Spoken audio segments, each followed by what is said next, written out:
그 선한 힘에 고요히 감사하여 그 놀라운 평화를 누리며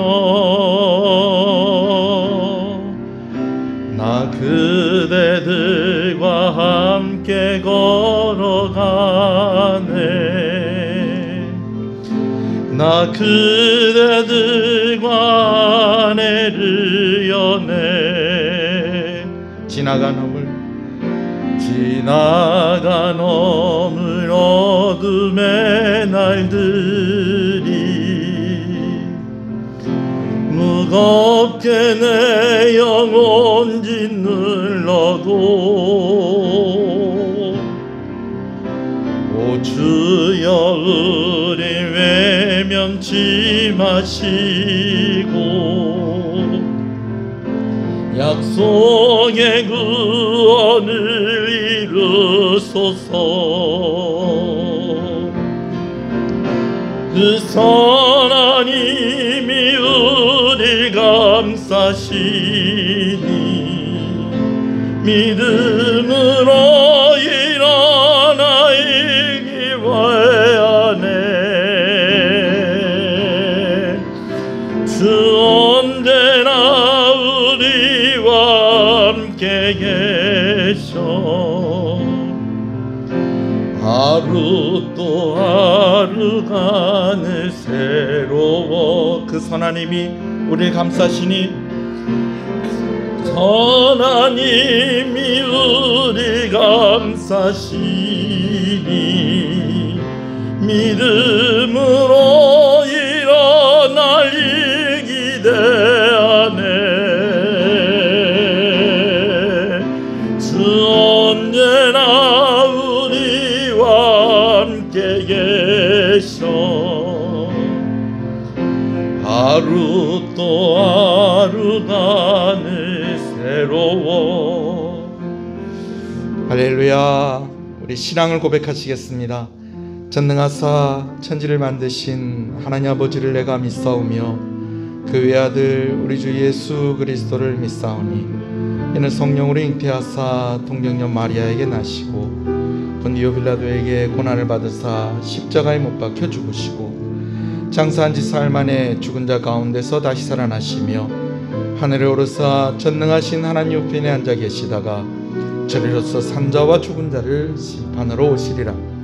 성령을 믿사오며 거룩한 공예와 성도가 서로 복교통하는 것과 죄를 사하여 주시는 것과 몸이 다시 사는 것과 영원히 사는 것을 믿사옵나이다. 아멘.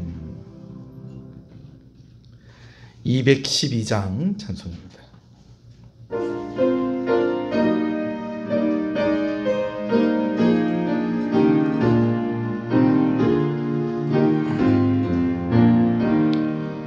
겸손히 주를 섬길 때 괴로운 일이 많으나 구주여 내게 힘주사 잘 감당하게 하소서.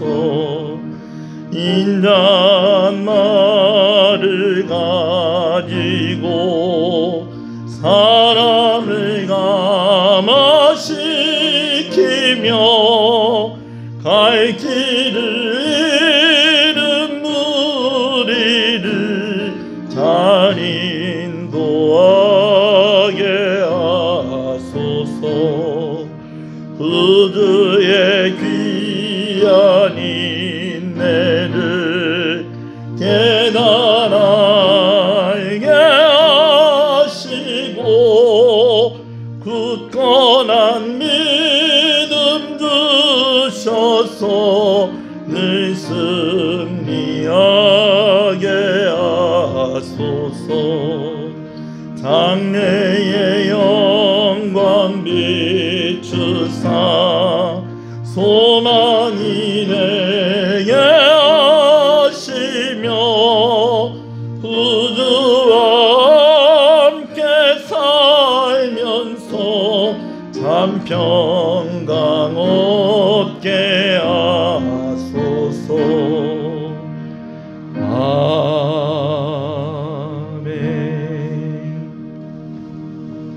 시편 127편 말씀을 교독합니다.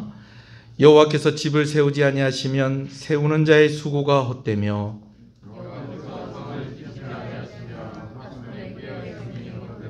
너희가 일찍 일어나고 늦게 누우며 수고의 떡을 먹음이 헛되도다.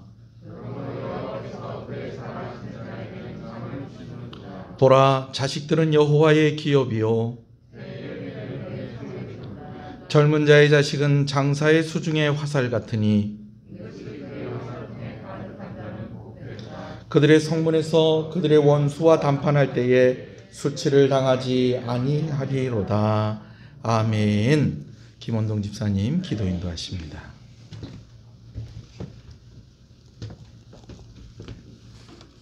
할렐루야. 다같이 기도하겠습니다. 하늘에 계신 우리 아버지 이름이 거룩히 여김을 받으시옵소서. 하늘 문을 열어 성령이 비둘기같이 내려와 이곳에 임하시어 하나님의 영광과 기쁨이 가득한 시은 교회가 되게 하옵소서. 이 시간 온전한 마음으로 예배합니다. 말씀의 물기둥, 성령의 불기둥으로 험난한 세상에서 지금까지 인도하시고 보호하신 은혜 감사합니다. 이 시간 머리 숙여 두 손마 주님께 회개합니다. 세상의 빛과 소금 역할 잘하지 못함 용서하여 주시옵소서. 있을지어다 그대로 되니라. 하나님 보시기에 좋았더라는 통영 시흥교회를 이곳에 세우시어 하나님의 성전으로서 사명 감당하게 하여 주신 감사합니다.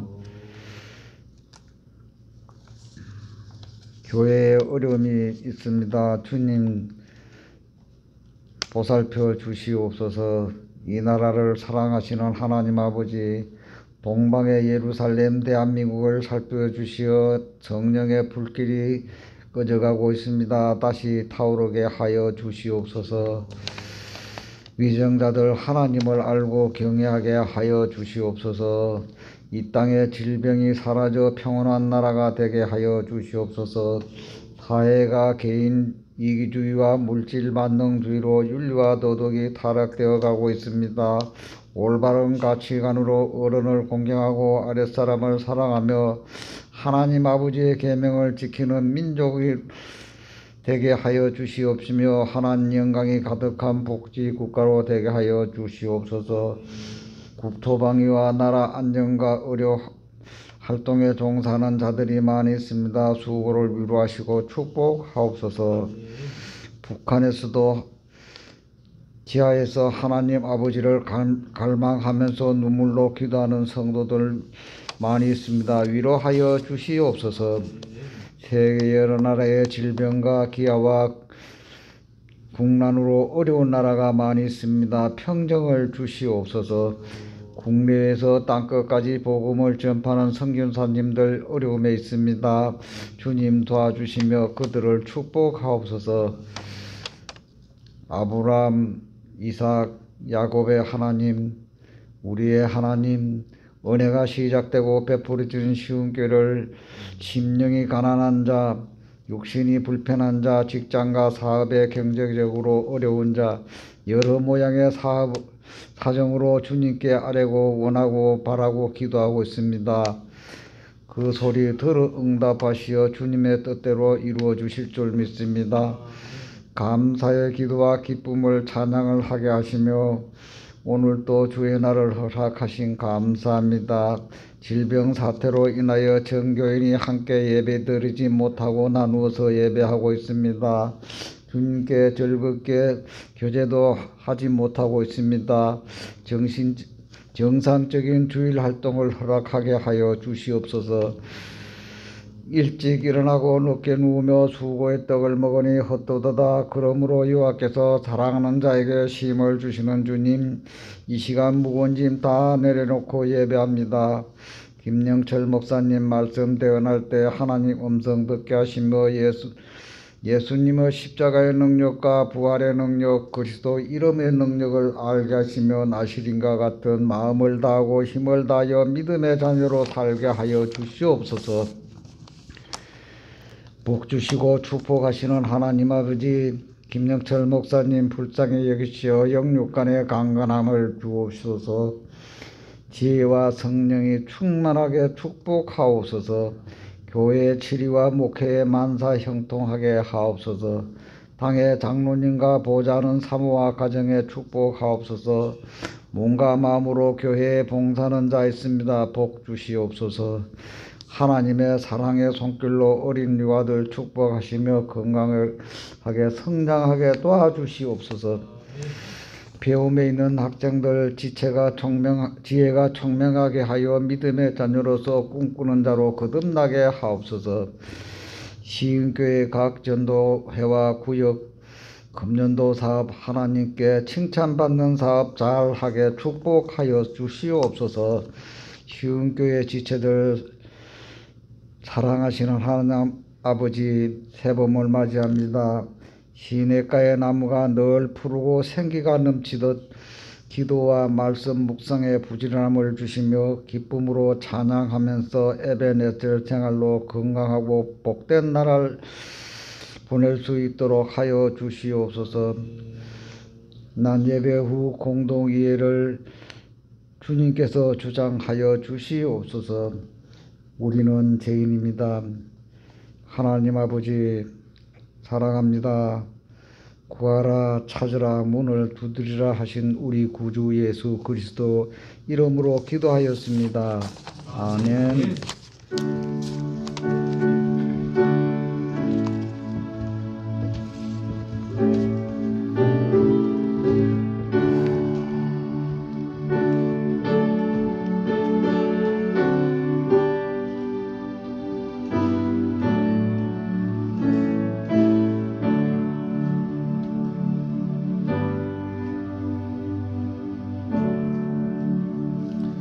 은혜로다. 주와 함께 거함이 은혜로다.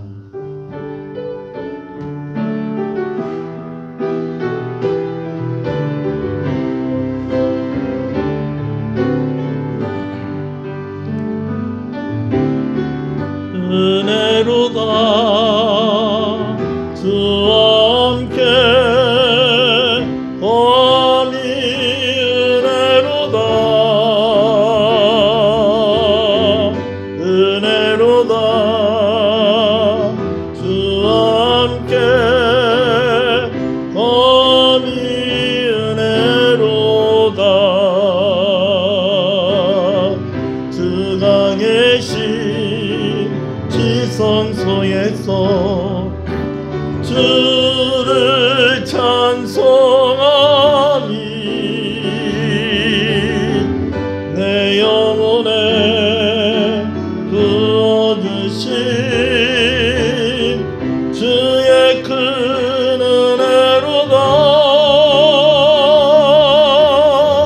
은혜로다. 주와 함께 거함이 은혜로다. 은혜로다. 주와 함께 거함이 은혜로다. 할렐루야. 하나님의 말씀을 보겠습니다. 고린도전서 14장 26절에서 40절의 말씀입니다. 말씀을 함께 천천히 봉독합니다. 고린도전서 14장 26절에서 40절의 말씀입니다. 말씀을 함께 봅니다. 그런즉 형제들아 어찌할까? 너희가 모일 때에 각각 찬송시도 있으며 가르치는 말씀도 있으며 계시도 있으며 방언도 있으며 통역함도 있나니 모든 것을 덕을 세우기 위하여 하라. 만일 누가 방언으로 말하거든 두 사람이나 많아야 세 사람이 차례를 따라하고 한 사람이 통역할 것이요 만일 통역하는 자가 없으면 교회에서는 잠잠하고 자기와 하나님께 말할 것이요 예언하는 자는 둘이나 셋이나 말하고 다른 이들은 분변할 것이요 만일 곁에 앉아 있는 다른 이에게 계시가 있으면 먼저 하던 자는 잠잠할지니라. 너희는 다 모든 사람으로 배우게 하고 모든 사람으로 권면을 받게 하기 위하여 하나씩 하나씩 예언할 수 있느니라. 예언하는 자들을 받게 하기 위하여 영은 예언하는 자들에게 제재를 받나니 하나님은 무질서의 하나님이 아니시오 오직 화평의 하나님이시니라. 모든 성도가 교회에서 함과 같이 여자는 교회에서 잠잠하라. 그들에게는 말하는 것을 허락함이 없나니 율법에 이른 것 같이 오직 복종할 것이요 만일 무엇을 배우려거든 집에서 자기 남편에게 물을지니 여자가 교회에서 말하는 것은 부끄러운 것이라. 하나님의 말씀이 너희로부터 난 것이냐 또는 너희에게만 임한 것이냐. 만일 누구든지 자기를 선지자나 혹은 신령한 자로 생각하거든 내가 너희에게 편지하는 이 글이 주의 명령인 줄 알라. 만일 누구든지 알지 못하면 그는 알지 못한 자니라. 그런즉 내 형제들아 예언하기를 사모하며 방언 말하기를 금하지 말라. 모든 것을 품위 있게 하고 질서 있게 하라. 아멘. 우리가 다 도시에 살고 있습니다. 도시에는 빛도 있고 물도 있고 먹을 것도 있습니다. 그래서 어떤 분은 이야기하기를 도시는 하나님 없이 살기 위해서 만들어진 곳이 도시다 라고 그렇게 이야기하는 것을 제가 들은 적이 있습니다. 왜? 빛도 있고 물도 있고 먹을 것도 있기 때문에. 여러분 이거 다 누가 주시는 것입니까? 하나님이 주시는 것인데 하나님 없이 살아보려고 만든 것이 도시다 라고 그렇게 이 도시를 이야기하시는 그런 이야기가 상당히 일리가 있다고 생각합니다. 왜냐하면 이 도시 가운데 살아가고 있는 오늘 이 시대를 살아가고 있는 사람들이 이런 착각을 하고 산다는 것입니다. 빛도 있고 물도 있고 먹을 것도 있으니까 하나님 없어도 될 것 같이 그렇게 생각한다는 것이죠. 여러분 그러나 오늘 우리는 하나님 없이는 살 수 없다는 것을 꼭 기억하시는 여러분 되시기를 간절히 소원합니다. 그 어떤 곳도 그 어떤 시대도 그 어떤 인생도 하나님 없이는 살 수 없습니다. 더군다나 우리는 지금 참 힘든 시간을 지나가고 있지 않습니까? 이 시간들 속에서 더욱 우리는 하나님의 은혜를 구하는 간절함이 우리 가운데 있어야 할 줄로 믿습니다. 우리가 살아가고 있는 이 시대는 정말 하나님의 은혜가 더 필요한 그러한 시대라고 할 수가 있습니다. 저는 저의 한계를 느낄 때마다 이렇게 기도합니다. 하나님 살려주세요. 하나님께서 해주세요. 하나님께서 역사해 주세요. 하나님께서 해결해 주세요. 하나님께서 찾아가 주세요. 하나님께서 보내주세요. 하나님께서 말씀해 주세요. 하나님께서 만져주세요. 코로나19 상황 속에서 1년을 버티고 여기까지 왔습니다. 다음 달부터는 이제 백신이 접종되기 시작을 할 것입니다. 그러나 아직도 갈 길이 너무 멀어 보입니다. 과연 백신을 접종을 하고 나면 우리가 생각하는 것처럼 코로나가 종식이 될까요? 언제쯤이면 종식이 될까요? 코로나가 끝나고 나서도 문제입니다. 또 다른 코로나가 생길 수도 있다는 것입니다. 그러면 또 다시 우리는 이 시간들 속으로, 이 상황들 속으로 다시 돌아와야 하는 것일까요? 이미 우리 안에 무너져 있는 것들, 우리 안에 잃어버린 것들도 얼마나 많이 있습니까? 신앙생활의 측면을 볼 때에 제일 크게 무너진 것은 바로 예배입니다. 예배는 신앙의 근간입니다. 전부라고 할 수도 있습니다. 그런데 모이는 것이 제한되어 있고 그렇다 보니까 이 예배 가운데 두 가지 아쉬움이 있다는 것입니다. 먼저는 예배에 참석하는 횟수와 예배에 참석하는 인원만 봐도 그렇습니다. 어저께 말씀을 준비하는데 부산에서 목회하시는 목사님과 한번 통화를 하게 됐어요. 목사님께서 목회 열심히 하시다가 지금 선교사로 준비를 하고 계시는 가운데 있는데 부산의 어떤 큰 교회 이야기를 해주시는 거예요. 방역 지침이 완화가 되어서 이제 예배당에 30%의 사람들이 모일 수 있다고 그렇게 여러분 다 아시죠? 그래서 이제 30% 모이니까 이제껏 예배당 못 나오시던 분들도 얼마나 참 간절한 마음으로 예배 참석하러 나오지 않겠나 그런 마음을 가지고 기대하는 마음을 가지고 예배 시간에 기다렸는데요. 30%가 안 채워지더랍니다. 30%가 안 채워지더래요.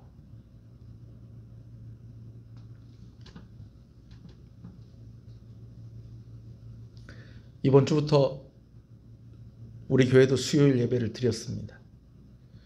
저는 여러분들을 신뢰합니다. 못 오실 분들 빼곤 다 오셨다고 생각합니다. 상황이 있고 사정이 있다는 거 알지만 그래도 보이던 분이 안 보이니까 목사의 마음이 어렵습니다. 아유, 목사님 너무 무리해서 오지 마시라고 그래놓고 또 그렇게 얘기하십니까? 그래, 맞아요. 너무 무리해서 막 위험하고 내가 오늘은 너무 많은 사람들을 만났고 내가 좀 갔던 곳이 조금 코로나 그런 것에 너무 많이 노출되어 있는 그런 곳이기 때문에 오늘은 내가 집에서 좀 예배를 드려야 되겠다. 여러분, 제가 이해합니다. 그런데도 제 마음 가운데에 아쉬움이 있는 거예요. 중고등부 주일학교를 생각하면 마음이 더 어렵습니다. 여러분, 지금 1부와 2부로 나누어져서 예배를 드리고 있기 때문에 여러분들 누가 오고 있고 누가 안 오고 있는지 여러분 잘 모르시잖아요. 지난주 같은 경우에는 2부 예배 시간이 아주 텅텅 비었었습니다.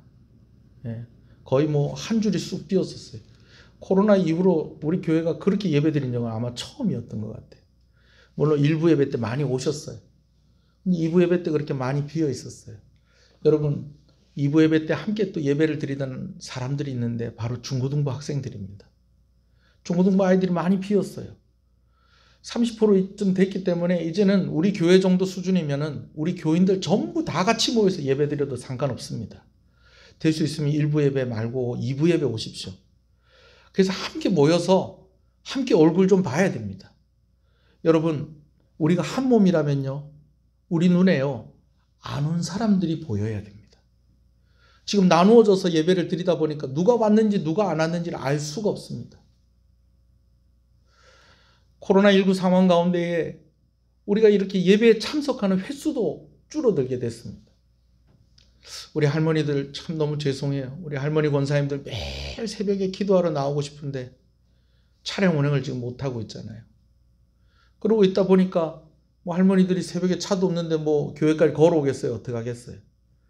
물론 무리해서 그래도 뭐 하나님께서 지켜주실 겁니다. 뭐 교회차 운행할 거니까 새벽에 나오세요. 여러분, 그럴 수도 없는 거예요. 조심할 때는 조심해야죠. 조금 더 우리가 좀 더 기다려야 될 것 같아요. 수요일 예배도 못 드리다가 드리게 되어지고 또 주일 낮 예배도 20명 이상은 안 된다고 그래서 우리가 다 못 모였었잖아요. 1부, 2부, 3부로 모이면 그러면 또 다 모여야 되는데 여러분, 그렇지가 않다는 거예요. 그래도 우리 교회는 선전하고 있다는 거예요. 30%가 채워지지 않았다는 이야기를 들으면서 제 마음이 너무 아팠습니다. 여러분, 근데 이것이 남 얘기가 아닐 수도 있다는 것입니다. 주일에 대한 개념이 너무너무 약해졌습니다. 뭐 그냥 잠깐 앉아서 말씀 듣고 뭐 그렇게 하면 내가 오늘 주일 하루를 하나님께 드린 것이구나. 여러분, 우리가 그렇게 착각하시면 안 됩니다. 상황이 그러면 예배를 조금 좀 양보하고 더 좀 중요한 일 좀 해도 되겠구나. 여러분, 근간입니다. 뿌리를 흔드는 일이라는 것입니다. 이 일을 위해서 목숨을 걸고 순교의 길을 간 사람들도 있다는 것을 여러분 꼭 기억하시는 저와 여러분 되시길 소원합니다. 꼭 예배당에 나와서 예배를 드려야 됩니다. 제가 이 이야기를 하려고 하는 것이 아니고 오늘 이런 상황들 가운데에 우리 가운데 무너지고 있는 것이 있다는 것을 말씀을 드리는 것입니다. 예배의 감격에 대한 부분도 그렇습니다. 이전과 같은 예배를 통한 감격이 여러분 가운데 있습니까? 어떻게 예배당에 나와서 예배를 드리는 것과 영상을 통해서 예배 드리는 것이 같을 수가 있겠습니까? 녹화 영상을 올리는 것은 편안하게 예배 드리라고 녹화 영상을 올리는 것이 아니고요. 이렇게라도 예배를 드리고 예배의 끈을, 신앙의 끈을 놓지 말자고 제가 그렇게 영상을 올리는 겁니다. 여러분, 오늘 목사님 영상 올려주니까 그거 보고 그냥 예배 드리면 된다. 예배 드리고 볼일 보면 되고 뭐 어디 가면 되고 여러분 이러라고 그러는 것이 아니고요. 진짜 한 사람이라도 한 번이라도 더 말씀을 듣고 더 하나님 앞에 있게 하기 위해서 그렇게 영상을 올리는 것이죠. 진짜로 어려운 상황이 아니라면 예배당에 나와서 예배 드리려고 애를 써야 됩니다. 다시 말씀을 드리지만 무조건 예배당에 나와서 예배 드려야지만 그게 예배다. 제가 그 얘기를 하려고 하는 것이 아닙니다. 이런 상황이 참 원망스럽고 참 누구 때문에 이렇게 된 것 같다. 제가 이런 이야기 하는 것도 아니고요. 이럴 때일수록 더 간절하게 은혜를 사모함이 있어야 된다는 것입니다. 예배에 대한 몸부림이 있어야 하는 것입니다. 아멘이십니까? 코로나19가 종식되면 이전에 개개인의 예배 시간과 예배의 감격이 회복될 수 있을까요? 일단은요, 그때까지 견디는 것부터가 문제인 것 같아요. 그래서 우리에게 더 필요한 것이 있습니다. 그것은 바로 성령의 충만함입니다. 할렐루야. 성령께서 주시는 은혜가 필요하다는 것입니다. 오늘 우리의 손이 닿지 않는 곳에 성령 하나님의 손이 닿는 것입니다. 오늘 우리의 눈에 보이지 않는 그곳에 성령 하나님께서 보고 계시는 것이고 오늘 우리가 할 수 없는 그 일을 성령께서 하시는 것입니다. 코로나19 상황 가운데 어쩔 수 없는 이 상황들 가운데에 시간도 줄고 횟수도 줄고 감격도 줄어드는 이때에 우리가 구해야 될 것은 바로 성령의 충만함이다라는 것이죠. 근데 여러분, 성령의 충만함을 생각할 때 가장 먼저 떠올려지는 것이 있지 않습니까? 그것이 바로 성령의 은사입니다. 오늘 본문에도 성령의 은사에 대해서 여러 가지로 언급하면서 이야기하고 있습니다. 방언을 할 때는 이렇게 하고, 여러분들이 모였을 때에, 여러분 모였을 때라는 것은 뭡니까? 성도들이 모인 것은 뭘 말하는 겁니까? 예배하기 위해서 모인 것입니다. 여러분들이 모였을 때에 찬송시도 있을 것이고, 말씀을 가르치는 것도 있을 것이고, 예언하는 것도 있을 것이고, 여기서는 계시라고 하죠. 계시하는 것도 있을 것이고, 또 방언하는 것도 있을 것이고, 통변하는 것도 있을 것인데 이렇게 하십시오. 이거는 이렇게 하시고, 이거는 또 이렇게 하십시오. 이렇게 하십시오. 여러분 그렇게 이야기를 하고 있는 것이 오늘 본문의 내용입니다. 근데 여러분 왜 이런 지침들이 필요한 것일까요? 은사가 많다고 해서, 은사가 많이 나타난다고 해서, 그 모임이 아주 뜨겁고 열기가 있다고 해서 그게 다가 아니라는 것입니다. 그 안에 질서가 있어야 된다는 것이죠. 우리가 계속해서 고린도전서를 나누면서 고린도 교회에 대해서 이야기를 하고 있습니다. 고린도 교회는 수준 있는 가르침을 받은 교회였습니다. 제가 부교육자 생활을 할 때에 어떤 교회를 갔더니 제가 그때는 전도사였죠. 전도사님, 우리 교회가 대단한 교회였습니다. 그러는 거예요. 그 교회가 대단한 교회는 대단한 교회였어요.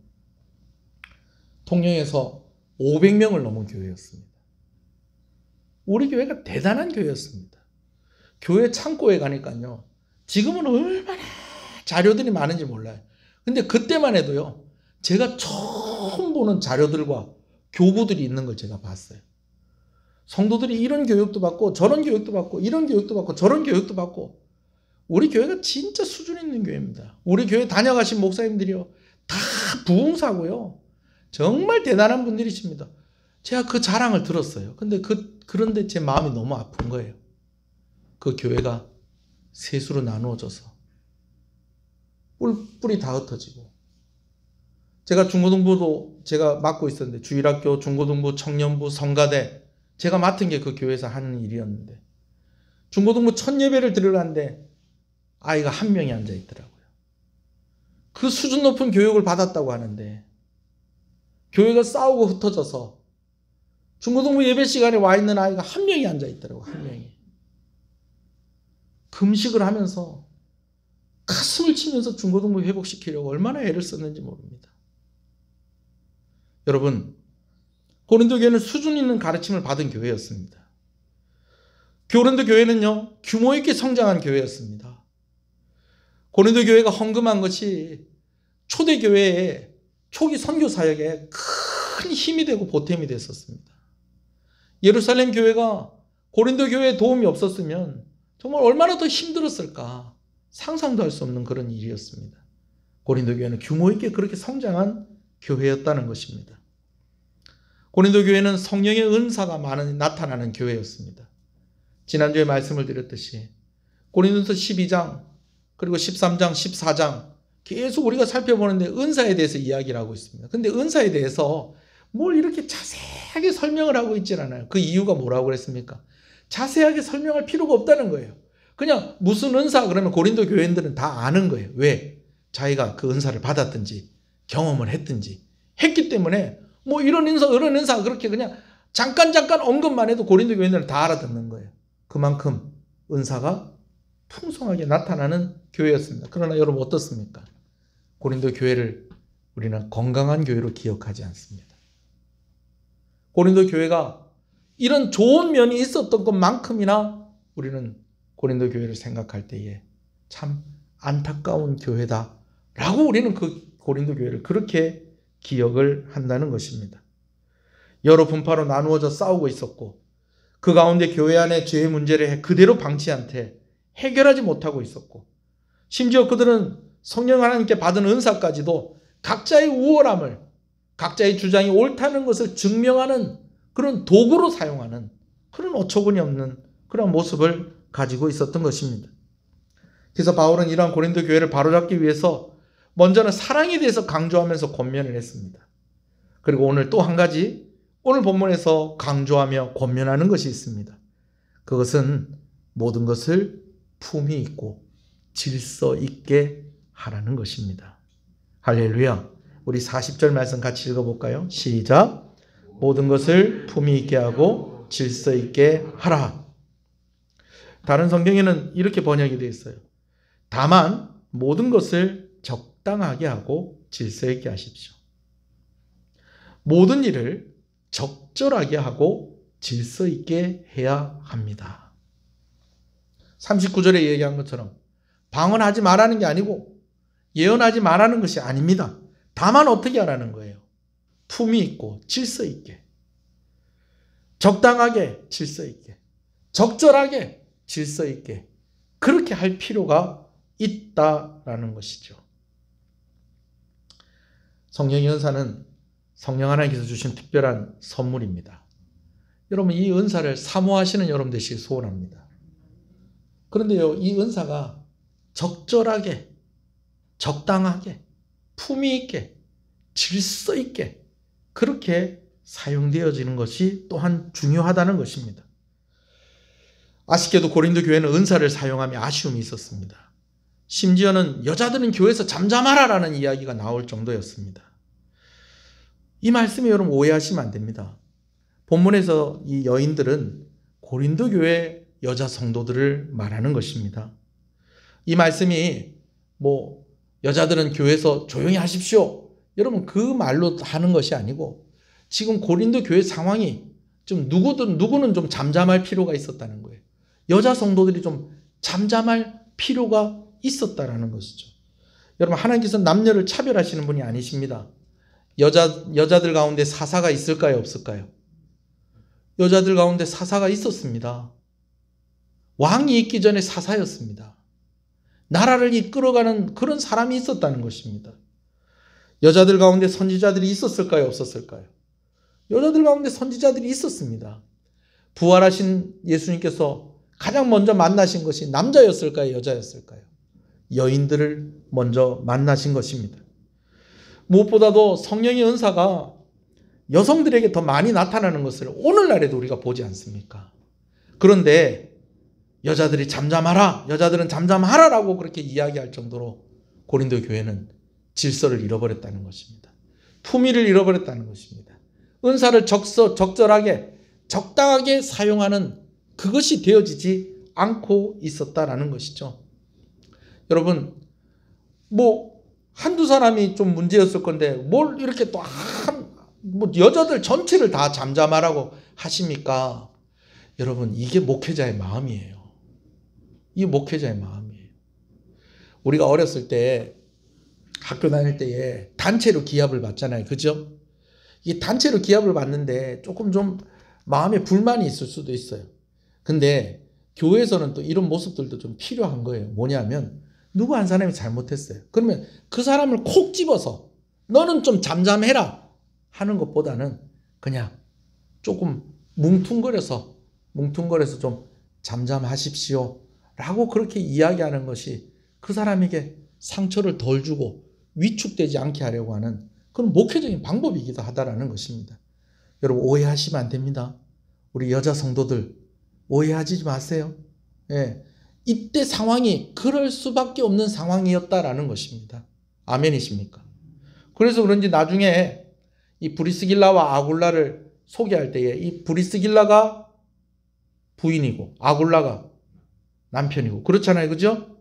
브리스길라가 부인이고 아굴라가 남편인데 다른 성경에는 다 브리스길라의 이름이 먼저 나오는데 고린도전서에는 누구 이름이 먼저 나올까요? 아골라와 브리스길라. 그러면서 고린도전서 16장에 그렇게 기록이 되어 있는 것을 봐요. 예외 없이 좀 그렇게 함께 절제하면서 좀 돌아볼 필요가 있는 그런 상황이었다라는 것입니다. 이때 당시에 고린도 교회 상황을 우리가 다 정확하게 알 수는 없습니다. 그런데 당시 고린도 교회 상황이 지금과 그렇게 많이 다르지 않다는 것은 분명합니다. 우리 26절을 같이 한번 읽어볼까요? 시작. 그런데 형제들아 어찌할까? 너희가 모일 때에 각각 찬송시도 있으며 가르치는 말씀도 있으며 계시도 있으며 방언도 있으며 통역함도 있나니 모든 것을 덕을 세우기 위하여 하라. 형제들아 어찌할까? 너희가 모일 때에 라는 말은 아까 얘기했죠. 뭐 하는 겁니까? 성도들이 함께 모이는 건 뭐 하기 위해서 모이는 겁니까? 예배를 위해서 모이는 겁니다. 오늘날의 예배하고 좀 다른 것 같아요. 왜냐하면 찬송시도 있고 찬송 부른다는 거예요. 그죠? 우리도 같이 찬송 불렀잖아요. 그죠? 가르치는 말씀도 있다는 거예요. 제가 지금 말씀을 가르치고 있잖아요. 그죠? 계시도 있다는 거예요. 방언도 있고 통역함도 있다는 거예요. 계시? 방언? 통역? 뭐지? 뭐 이것에 대해서 좀 여러 가지 좀 학자들이 이렇게 가르치는 그런 설명하는 것이 좀 있습니다. 오늘날의 설교는 말씀을 가르치는 것과 계시가 통합됐다고 여러분 그렇게 보시면 됩니다. 근데 이때는 좀 나눠져 있었던 것 같아요. 좀 나눠져 있었던 마치 뭐하고 같으냐면 우리 주일학교 예배 드리고 난 뒤에 뭐 합니까? 반별끼리 모여서 반별 성경 공부하잖아요. 그죠? 그런 것처럼 좀 나누어져 있는 것을 이야기하는 것이다 라고 이야기하기도 하고 또 어떤 분들은 이때 당시에 말씀을 가르치기도 하고 또 이때는 성경이 완성되어진 성경이 아직까지 없었던 때이기 때문에 계시도 필요했다 라고 그렇게 이야기하기도 합니다. 근데 조금 좀 자유롭게 말씀을 가르치는 사람이 있는 반면에 좀 계시하는 것 그리고 또 기도하면서 방언하고 또 그 방언을 통변하는 것이 예배 시간이 이루어진 것이 오늘날과는 조금 다른 것 같아요. 근데 사실은요 그렇게 많이 다르지도 않습니다. 왜냐하면요 우리가 모일 때 다 이것이 다 예배 가운데 이루어지고 있다는 거예요. 방금 전에도 말씀을 드렸듯이 오늘날의 설교는 무엇과 무엇이 함께 있는 것이라고요? 말씀을 가르치는 것과 계시의 성격을 같이 가지고 있다는 거예요. 여러분 제가 그냥 말씀을 이렇게 연구를 해가지고 여러분하고 말씀을 나누는 것이 아니고요. 계속해서 말씀을 준비하면서 제가 염두하고 기도하는 것이 있습니다. 하나님, 이 말씀을 통해서 우리 교회에게 하시고자 하는 말씀이 무엇입니까? 이것이 저희 제일 큰 질문인 거예요. 금요일 날부터 설교를 준비합니다. 물론 그 전부터 이제 본문을 이렇게 생각을 하죠. 근데 이제는 금요일 날에는 본문을 이렇게 써요. 본문을 이렇게 싹 쓰면서 여러 버전으로 쓰죠. 개역개정으로 쓰고 또 쉬운 성경으로도 쓰고 또 요즘은 세번역으로도 이렇게 한번 보고 또 조금 좀 애매하고 조금 더 내가 깊게 봐야 되겠다는 것은 영어 성경도 보고 때로는 헬라어 단어도 찾고 히브리어 단어도 찾고 여러분 그러면서 주일날에 본문을 이렇게 준비를 합니다. 금요일날에는 자면서 제가 이런 기도를 해요. 자면서도 이런 기도를 해요. 하나님 이번 주에 이 말씀을 가지고 말씀을 전하려고 하는데 이 말씀을 통해서 우리 교회에게 하시는 말씀이 무엇입니까? 여러분 이게 참 중요해요. 유튜브도 그렇고 기독교 방송도 그렇고 틀면 설교가 나옵니다. 그런데 우리 교회에 주신 말씀이 있어요. 우리 교회에 주신 말씀. 오늘 강단에서 주시는 말씀에 어떤 성격이 있다는 거예요? 이 계시의 성격이 있다는 것입니다. 하나님께서 특별히 오늘 이곳에 모인 여러분들에게 하시고자 하는 그런 말씀이 있다라는 것이죠. 때로는 말씀을 전하면서 제가 준비할 때 받지 못한 것을 여러분들에게 전하기도 합니다. 여러분 이것이 다 무엇입니까? 성령께서 이 안에 역사하시는 것입니다. 여러분 가운데 계시하시는 것입니다. 아멘이십니까? 방언하면서 통변하죠. 여러분 우리가 뭐 예배 시간에 막 방언하고 그것을 통변해주고 그런 일들을 우리가 교회에서 하지는 않습니다. 그러나 이런 건 해요. 예를 들면 구역 모임을 한다거나 하면 함께 모여가지고 이제 오늘 받은 말씀에서 은혜 받은 거 여러분 함께 나누잖아요. 그리고 나서 뭐 합니까? 기도하는 기도 제목들 나누잖아요. 그죠? 여러분 기도하는 기도 제목들 나누는데 여러분 사실은 방언이 뭐예요? 방언을 통변한다는 것은 기도의 내용을 나누는 거예요. 기도의 내용을 나누는 거예요. 방언을 내가 혼자서 할 때는 내가 혼자서 그 기도 제목 가지고 기도를 하는 거예요. 근데 내 기도하는 내용이 통변이 된다는 것은 그 통변을 하고 난 뒤에 그 기도 제목으로 함께 뭐 하는 거예요? 기도하는 거예요. 기도하는 거예요. 여러분 이런 설교 아무 데서는 잘 못 듣습니다. 그 이유를 제가 좀 이따 얘기해 드릴게요. 이런 여러 가지 부분들이 있다는 거예요. 근데 이런 것이 뭐가 중요하다?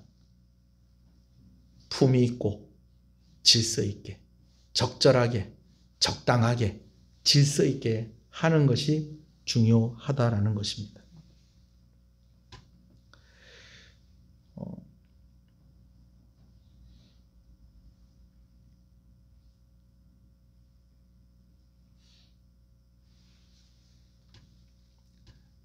때로 이렇게 기도하다 보면 함께 이렇게 모여서 함께 기도 제목을 나누고 함께 기도하다 보면 마음에 감동이 올 때가 있어요.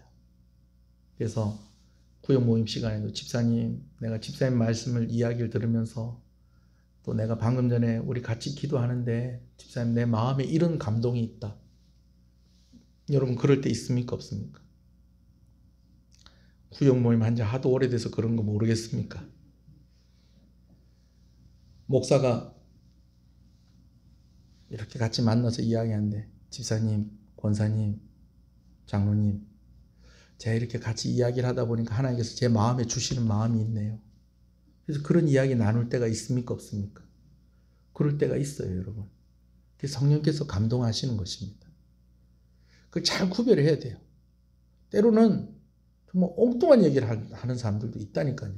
그리고 하나님께서 주시는 마음이 있는데 이 마음을 주실 때도요. 우리가 오늘 이 말씀이 참 중요한 게 이걸 가지고 기도하는 데까지 가져야 될 마음이 있고요. 이야기해 주는 데까지 가져야 될 마음이 있어요. 무슨 얘기인지 아시겠어요? 하나님께서 딱 이런 마음을 주셨어. 그 사람을 위해서 기도할 때에 하나님 이런 감동을 탁 주셨어. 그러면 못 참고 전화 탁 돌려가지고 집사님, 내가 오늘 집사님 위해서 기도하는데 하나님께서 이런 마음 주시더라. 모든 감동이 다 그런 건 아니에요. 먼저 뭐 하는 거예요?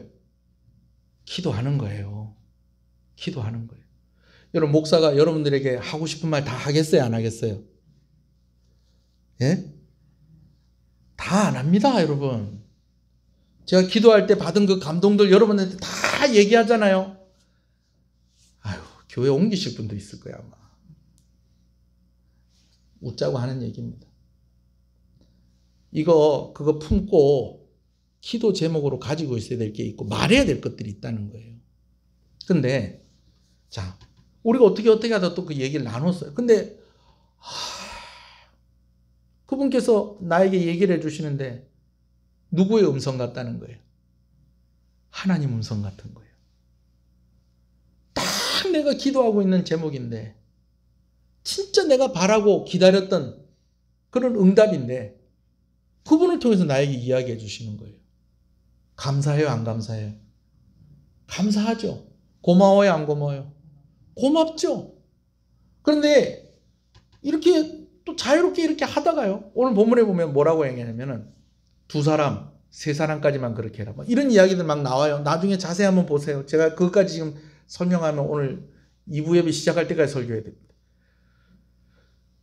그런 내용들이 막 나오거든요. 근데 계속 이제 그런 것이 되다 보면 은혜가 되고 은혜가 되고 은혜가 되고 이렇게 하다가 보면 참 좋기는 좋은데 잘못하면 어떻게 돼버리냐면요.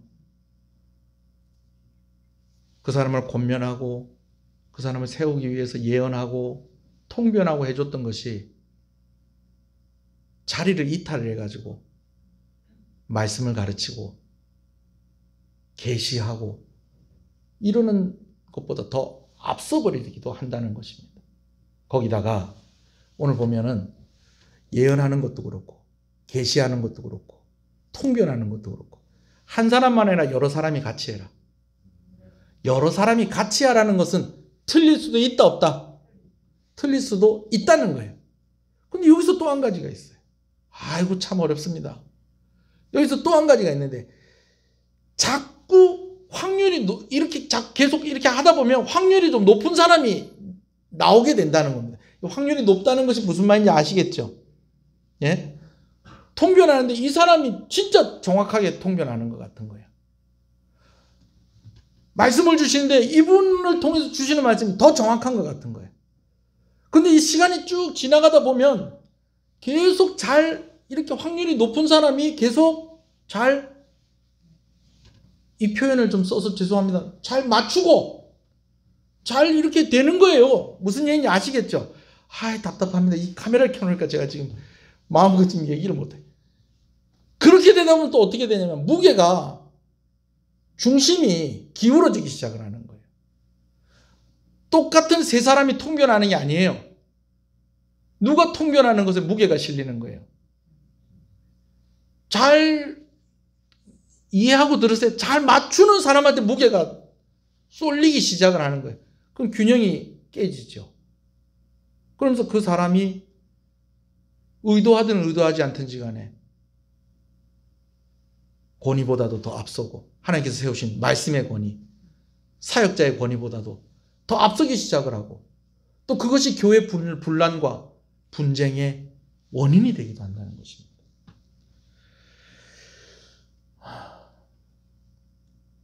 제가 오늘 좀 답답하다고 제가 얘기하는 게 이런 게 있어요. 오늘 고린도전서 말씀을 이렇게 보면 제가 다른 목사님들의 설교도 듣고 책도 본다고 그러잖아요. 그러면은 고린도전서 말씀을 설교하면서 특히 은사 부분을 이야기하면서 목사님들이 이야기하시는 목사님들이 2종류입니다. 하나는 저도 이런 은사를 가지고 있고 이런 은사를 경험해 본 적이 있습니다 라고 하면서 이야기하시는 분들이 있어요. 그리고 또 하나는 저도 참 한때는 은사에 대해서 관심도 많았고 은사 받기 위해서 참 애를 썼는데 근데 가만히 보니까 뭐 꼭 이 은사가 꼭 있어야 되는 것은 아닙니다. 그리고 저는 이런 은사가 없습니다 라고 그렇게 이야기하는 사람들이 있어요. 여러분 사도 바울은 어떤 경우일까요? 사도 바울은 전자입니다. 그래서 사도 바울이 오늘 고린도전서 14장에도 뭐라고 얘기하냐면 내가 너희보다도 더 많은 방언을 하는 것이 감사하다라고 이야기합니다. 고린도 교회 성도들이 이제는 은사 받는 이걸 가지고도 힘겨루기를 하는 거예요. 너 방언 몇 가지 하냐? 방언 몇 가지 하냐? 나는 이런 방언도 하고 이런 방언도 하고 이런 방언도 한다. 그러니까 내가 네보다 어떻다? 우월하다. 이러고 있는 거예요. 근데 사도 바울이 볼 때는 어때요? 사도 바울보다 은사가 더 센 사람이 있겠어요? 없겠어요?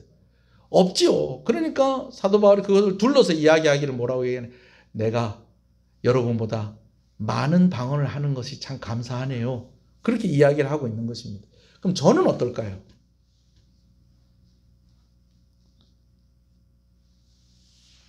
저는 은사도 있고 경험을 한 경우일까요? 아니면 은사도 없고 경험도 없고 한 그런 경우일까요? 내가 우월하다는 것이 아니고요. 뭐 다른 목사님보다 제가 좀 괜찮은 목사입니다 그런 게 아니고요. 왠지 폼이 좀 약간 좀 오해가 될 만한 폼이 나와요. 그런 게 아니고요. 참 감사하게 저는 그런 경험이 있습니다. 저에게 은사가 있고요. 그리고 훈련도 받았어요. 어렸을 때부터 접할 수 있는 기회가 있었어요. 아시다시피 저희 어머니가 막 그렇게 막 은사를 사모하면서 이렇게 하시는 그런 신앙생활 하시는 분은 아니시잖아요. 그죠? 저희 아버지도 그렇고. 근데 이상하게 초등학교 때 방에 뭐 굴러다니는 책이 있어서 이렇게 보는데 보니까 이천성 목사님 간증집. 아마 이제 그 교회 열심히 다니는 우리 이모가 이제 어머니 아버지 읽어보라고 갖다 준 것 같아요. 어머니 아버지도 읽어보셨겠죠. 근데 그걸 누가 읽은 거예요? 초등학교 2학년 김영철 군이 그걸 읽으면서 6.25 때 총에 맞아가지고 산속에 혼자 있는데 어디선가 알 수 없는 빛이 3일 동안 자기를 떠나지 않고 탁 있다가 그래가지고 상위용사가 돼가지고 전쟁이 끝나고 나니 할 그게 없어가지고 그리 방황하고 있다가 깡패가 돼가지고 그리 헛된 삶을 살고 있었는데 그 부흥회 하는 집회 가서 깽판 놓으라는 부탁을 받고 거기 갔다가 거기서 그냥 말씀 듣고 은혜를 받아가지고 그때부터 기도하기 시작하고 그때부터 목회가 헌신하는 삶을 살면서 정말 우리나라에서 정말 큰 기도원 하면서 정말 심하게 얘기하기는 그 교회 가면 누구라도 다 방언받을 수 있다고 그렇게 이야기할 정도로 막 그런 목사님이 이야기를 초등학교 2학년짜리가 읽으면서 나도 이렇게 예수 믿어야 되겠다. 초등학교 때는 안 그러더니 중학교 딱 올라가니까 부산에 갈 때마다 할머니께서 저를 데리고 가요. 저를 어디로 데리고 가요. 부산에 갈 데가 얼마나 많습니까? 해운대도 있고 태종대도 있고 광안리도 있고 달맞이 고개도 있고 많잖아요. 갈 데가 용두산 공원도 있고 물론 그런 데도 가긴 갔어요. 근데 꼭 우리 할머니는 저를 그런 데 안 데리고 가요. 이상한 데 이렇게 아파트에 데리고 가는 거예요. 그 할머니가 잘 아는 분이래. 갔더니 그냥 아파트가 아니야. 기도 많이 하시는 권사님, 기도 많이 하시는 전사님. 제가 중학교 때 방언하는 거 보고 제가 까무러쳐 죽을 뻔했어요. 갑자기요. 사람이요. 이상한 말을 하기 시작을 하는데 전 그런 거 처음 봤어요. 이게 내가 책에서 봤던 방언이구나. 와다다다 막 하는데 처음에 얼마나 겁이 난지 몰라요. 근데 겁이 난다고 해서 제가 거기서 나올 수가 없잖아요. 나오면 내가 집에 돌아가는 길을 모르는데 할머니하고 같이 나와야지. 같이 간 할머니하고. 기도 받고 막 하는데 이 세상에 이런 게 있나. 근데 나중에는 나도 받아야 되겠다. 나도 저렇게 기도해야 되겠다. 그러면서 기회가 있을 때마다 할머니가 저를 그런 데 데리고 다니시면서 기도도 받게 하고 같이 기도도 하게 하고 진로를 한참 고민하고 있는데 몇 년 만에 만난 삼촌이 너 나하고 같이 기도원 가자.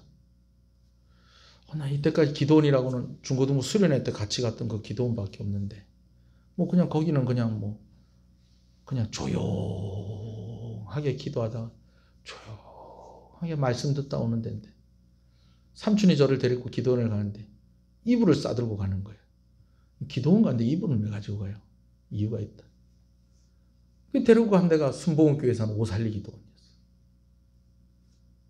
저는 아무 생각도 없었는데 강제로 거기서 3일 금식, 물도 안 먹고 금식하면서 그렇게 기도하고 그 외에도 수련회 갔는데 조장이 있다고 왔는데 이 조장이 이상해요. 이상한 얘기를 해요. 나중에 조장하고 기도하다가 귀신도 쫓아내고 이런 것들도 막 경험을 하고 나중에는 대학을 졸업하고 난 뒤에 선교단체에 들어갔어요. 선교단체 들어갔는데 제가 지금 생각해도 우리나라에서 그 선교단체보다 더 뜨겁게 기도하고 성령의 은사가 그렇게 나타나는 선교단체가 없는 것 같습니다. 제가 고신측에서 자랐거든요.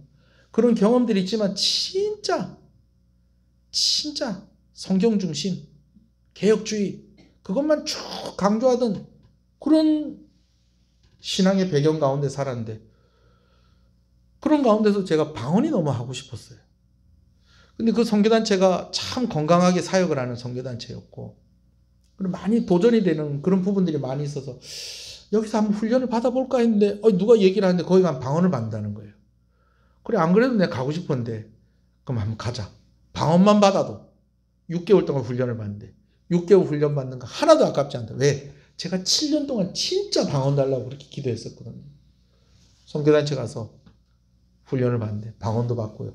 거기서 더 성령 하나님을 더 많이 경험을 하게 되어집니다.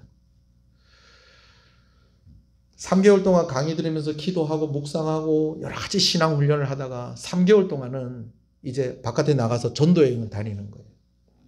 제가 몇 번 얘기한 적도 있고 또 우리 교회에 또 그런 분들이 와서 사역하시는 거 보신 적도 있잖아요.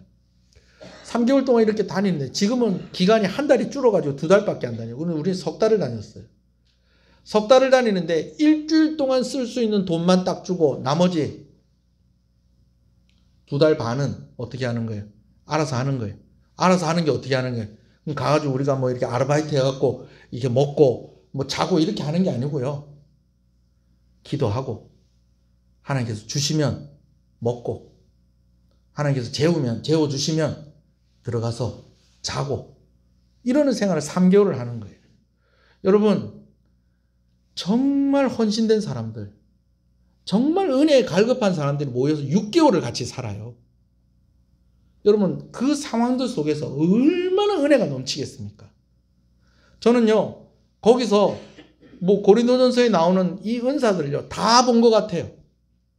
거기서 여기 성령에 언급되어지는 은사는 그 6개월 동안에 함께 있는 사람들을 통해서 제가 다 보고 다 경험하고 저도 또 그 가운데 은사를 받은 것이 있고. 여러분 그런데요 오늘 제가 하고 싶은 말은 이거예요. 거기서 제일 많이 훈련한 게 뭔지 아십니까? 관계훈련입니다. 관계훈련. 은혜가 충만해요. 사명에 충만해요. 그러니까 성령으로 충만해요. 그러니까 은사들도 막 나타나요. 사역을 하는데요. 제가 석 달 동안 전도여행 다녔다고 그랬잖아요. 한 끼도 없어서 못 먹은 적이 없었고 하루도 재워주지 않는 곳이 없어서 길에서 잔 적이 없습니다. 사역은 얼마나 다이나믹하고 얼마나 폭발적이었는지 몰라요. 하나님께서 특히 제가 있는 팀은 더 그렇게 많이 사용을 하셨어요.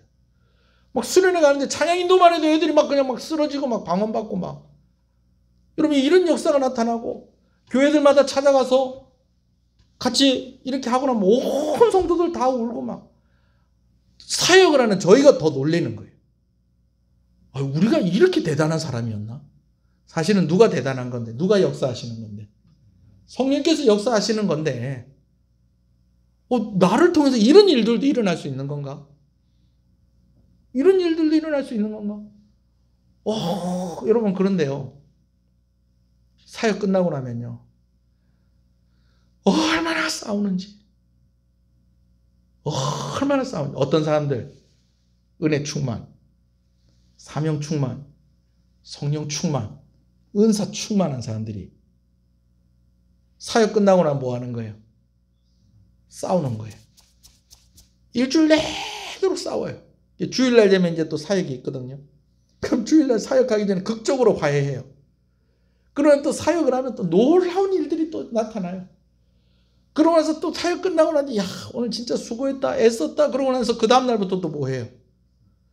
또 싸워요. 이러고 3개월을 살았어요. 3개월 동안 캠프 안에 있을 때도 계속 무엇으로 싸우는 무슨 훈련이에요? 관계훈련. 이 사람 때문에 힘들고 저 사람 때문에 힘들고 이 사람 때문에 힘들고 저 사람 때문에 힘들고. 자 다시 무엇 충만, 은혜 충만, 성령 충만, 사명 충만, 성령 충만, 은사 충만.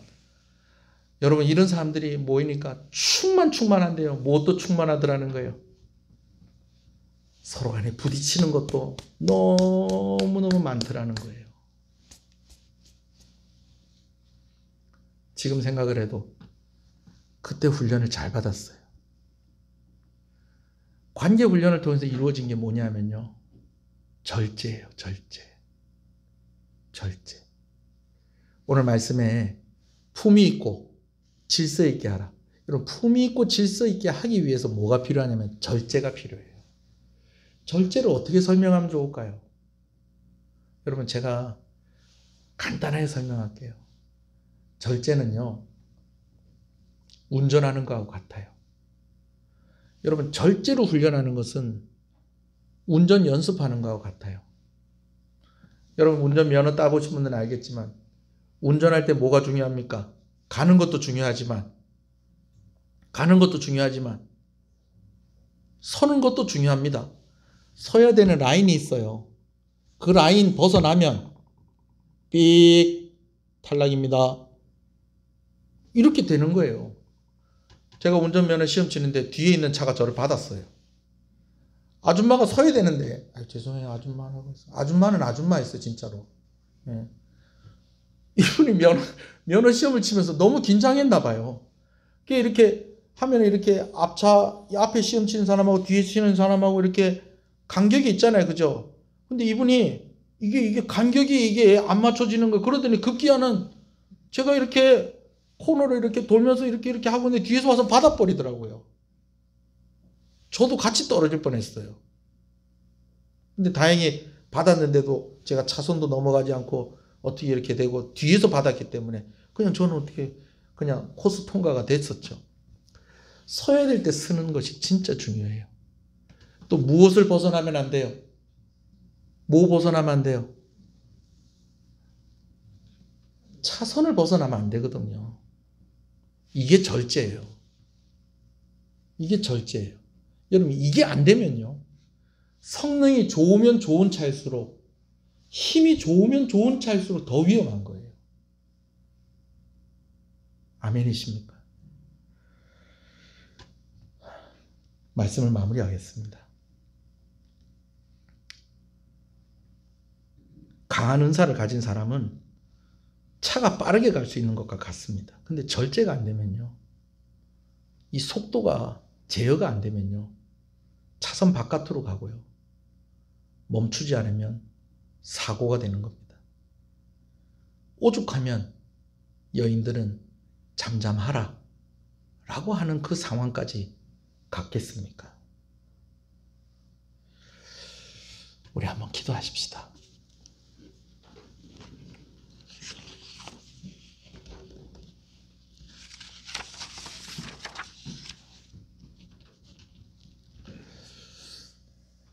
오늘 여러분들은 말씀 들으면서 어떤 것들이 깨달아지십니까? 그리고 어떤 다짐들이 여러분들에게 있습니까? 우리 오늘 한 시간, 우리가 오늘 한 가지로 좀 우리가 기도했으면 좋겠어요. 모이는 것이 제한을 받고 있기에 예배의 양과 질이 떨어질 수밖에 없습니다. 이것은 개인의 경건 생활과 성도가 가진 구별됨을 잃어버릴 수 있게 되고 또 무기력으로 연결될 수도 있는 일입니다. 그래서요, 그 어떤 때보다 성령 하나님의 은혜가 필요한 시간을 우리가 지나가고 있습니다. 그런데 여러분, 성령의 은혜와 은사를 구하는 간절한 만큼이나 사랑으로 덕을 세우는 것이 중요해요. 그리고 그러기 위해서 적절하게 품위 있고 질서 있게 하는 것이 중요합니다. 품위 있고 질서 있게 하기 위해서 반드시 요구되어지는 것이 절제입니다. 절제는 무조건 양을 줄이고, 절제는 무조건 하지 않는 것이 아니고요, 가야 할 때 가고 멈추어야 할 때 멈추는 그것이, 그렇게 할 수 있는 힘이 절제입니다. 자동차를 운전하는 것을 제가 비유해서 말씀을 드렸습니다. 경로를 이탈하지 않아야 됩니다. 차선을 벗어나지 않아야 되는 것입니다. 자동차가 신호를 지키지 않고 차선을 벗어나고 경로를 이탈하면 안 됩니다. 힘이 좋은 차일수록 지켜야 할 것은 더 분명히 지켜야 합니다. 그렇지 않으면 오히려 위협과 혼돈의 원인이 될 수 있습니다. 우리가 함께 모일 때는 서로의 모습을 보면서 격려도 해주고 또 서로의 좀 부족한 부분들을 좀 보완해주고 그렇게 했었지만, 지금은 사실은 홀로 있는 이 시간이거든요. 근데 여러분, 이 홀로의 시간이 너무너무 중요하다는 것입니다. 이 시간에 우리가 함께 한 몸으로서 성도들과 함께 홀로 하지는 못하지만, 그러나 여러분, 성령 하나님과는 함께 할 수 있다는 것입니다. 그래서 성령의 은혜를 구하는 것이 너무너무 중요합니다. 오늘 이 시간에 성령의 은혜를 더 구하십시다. 하나님, 상황이 이런 걸 어떻게 하겠습니까? 그러나 이 상황을 핑계로 해서 내가 그냥 안일하게 그냥 이 상황들 속에서 그냥 무기력하게 무너져 있지 않게 해주십시오. 그리고 하나님께서 은혜 주실 때에 제가 그것을 적절하게 잘 사용할 수 있도록 제가 훈련되어지게 하시고, 그래서 이 시간을 지혜롭게 잘 지나가게 해주십시오. 여러분, 한번 기도하시겠습니다. 다 같이 기도하겠습니다. 주여, 주여, 주여.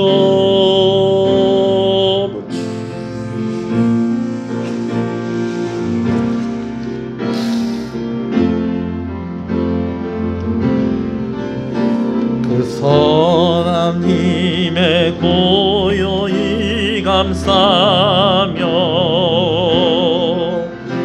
그 놀라운 평화를 누리며 나 그대들과 함께 걸어가네.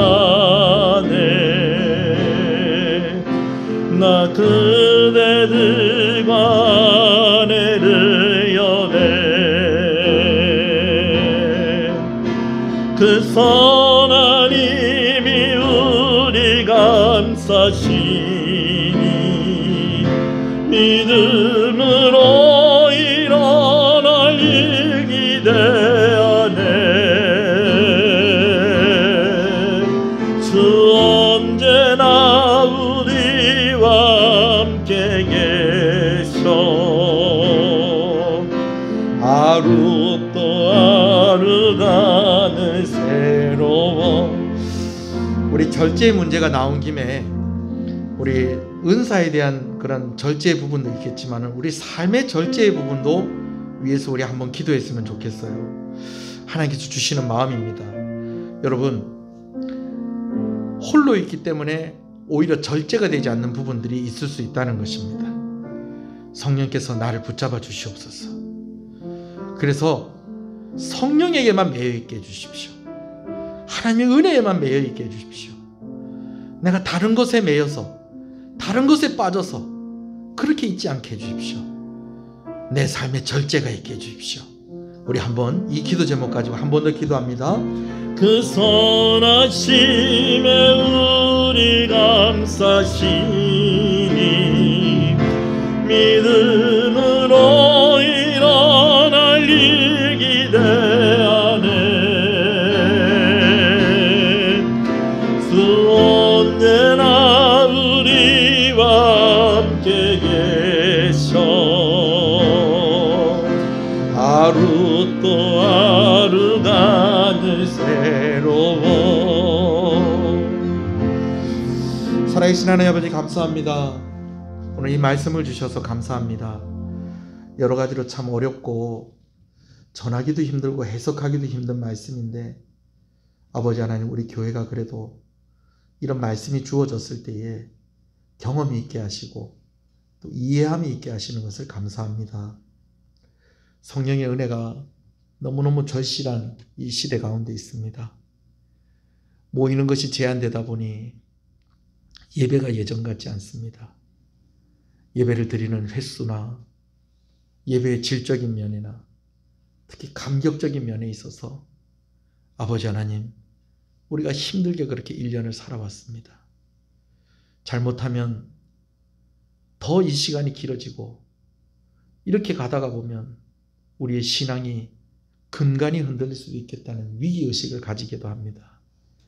그래서 더 필요한 것이 성령의 은혜입니다.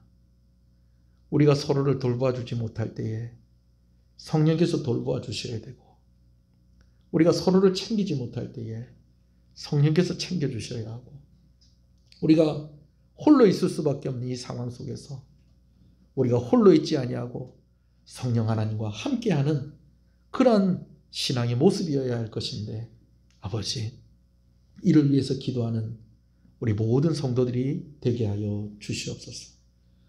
오늘도 성령 하나님과 동행하는 가운데 중요한 덕목을 한 가지를 더 살펴봅니다. 사랑으로 행해야 하고 덕을 끼쳐야 하는데 이를 위해서는 품위 있고 질서 있게 은사가 사용되어져야 한다는 것입니다. 하나님, 오늘 우리에게 이 지혜가, 이런 의지가 있기를 간절히 소원합니다. 이 일에 우리가 훈련되어지게 하여 주시옵소서. 그래서 정말 적절하게 은사가 사용되어지고 적절하게, 적당하게, 품위 있게 그렇게 성령의 충만한 가운데에 함께 가는 우리 성도들이 될 수 있기를 간절히 소원합니다. 오늘 예배에 나오며 또 아버지의 영상을 통해서 하나님께 나오는 이들을 주님의 이름으로 축복합니다. 우리 성도들의 삶을 하나님께서 일일이 살피시고 주장하여 주시기를 간절히 소원하고 소원합니다. 질병의 위험으로부터 우리 성도들 지켜주시고 아버지 하나님 간절히 원하고 원하오니 아버지의 이 여러 어려운 상황들 속에서 경제적인 문제로, 건강의 문제로, 또 관계의 문제로 시험 들지 아니하도록 아버지 하나님 혹 시험이 오더라도 하나님께서 주시는 그 은혜로 잘 이겨낼 수 있도록 하나님께서 은혜 주시기를 간절히 소원합니다. 주의 성령으로 더욱더 충만한 우리 성도들 되게 하여 주시옵소서. 어린 유아로부터 노년에 이르기까지 한 사람도 예외가 없이 하나님의 은혜 안에 머물러 있는 귀한 시간들이 한 주간이 되어지게 하여 주시고 우리의 평생의 삶이 되게 하여 주시옵소서. 교회를 섬기고 수고하는 손길들을 주께서 기억하시고 특별히 귀한 것 드렸습니다. 하나님께서 받으시고 주일원금으로 11조로 감사원금으로 건축원금으로 성교원금으로 또 여러 가지 기도의 제목으로 드리며 아버지 하나님께 나온 귀한 손길들에 은혜의 은혜를 더하여 주시옵소서. 예배당을 청소하고 차량을 운행하고 예배 반주자로 안내하는 이로 기도를 맡은 자로 여러 모양으로 수고하는 이들에게 하나님 은혜를 주시고 특별히 직분자들에게 힘을 더하여 주셔서 우리 귀한 장로님들, 권사님들, 집사님들, 아버지 우리 귀한 성도들 아버지 하나님 이 시간 주와 함께 동행하며 성령 하나님과 함께 아버지 하나님 잘 이기고 견디고 아버지 하나님 오히려 이런 시간들을 통해서 우리가 더욱더 세워지는 그러한 기틀을 마련하는 그런 귀한 계기와 기회가 되어질 수 있도록 은혜 주시기를 간절히 소원하고 소원합니다. 예수님 이름으로 기도합니다. 아멘. 지금은 우리 주 예수 그리스도의 은혜와 하나님 아버지의 사랑하심과 성령님의 감화 감동 위로 교통 충만하시는 역사가 이제로부터 영원토록 함께 있을지어다. 아멘.